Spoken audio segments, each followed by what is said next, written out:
Okay, so today we are going to make some sea moss gel. This is going to be quick and easy. Take your sea moss, put it into a strainer, and grab some spring water. You don't want the water in your faucet, like coming out of the sink, because a lot of times it has fluoride and extra chemicals that they put through to kind of clean the water. So just get you some pure spring water and just rinse the sea moss off. And this is not the same water that you're gonna soak it in. You're gonna get a new batch of water, still spring water, but for right now we're just getting some of that salt off of it. Now I'm gonna grab some key lime, because key limes are known to energize your cells. So you can use regular lime, but I'm gonna roll with my key lime. I'm gonna cut them up and I'm going to juice them, or not juice them, but kind of just squeeze that juice out of there.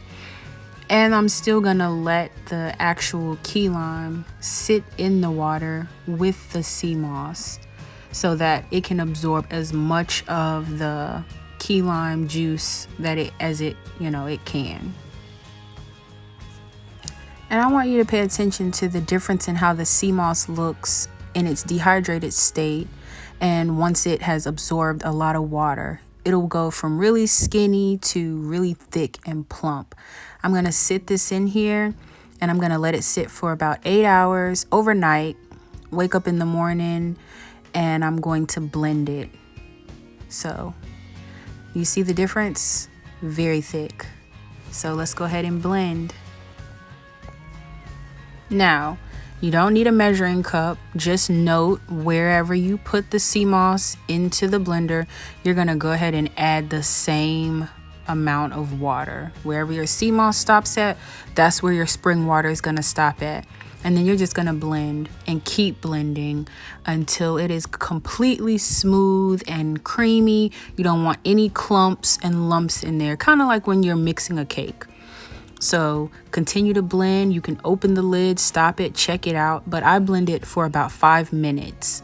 And once I checked it out and I saw that it was completely smooth, I put it into a mason jar and I'm going to let it sit in the refrigerator for about 2 hours. You'll know that it's ready when you check it out, because people's refrigerator varies, but once it is completely solid like Jello and you can't just pour it out like I'm pouring it here, that's when it's completely ready. And you'll see what I mean here. It's ready. As always, love, peace, and herb grease. Like, subscribe, leave me a comment.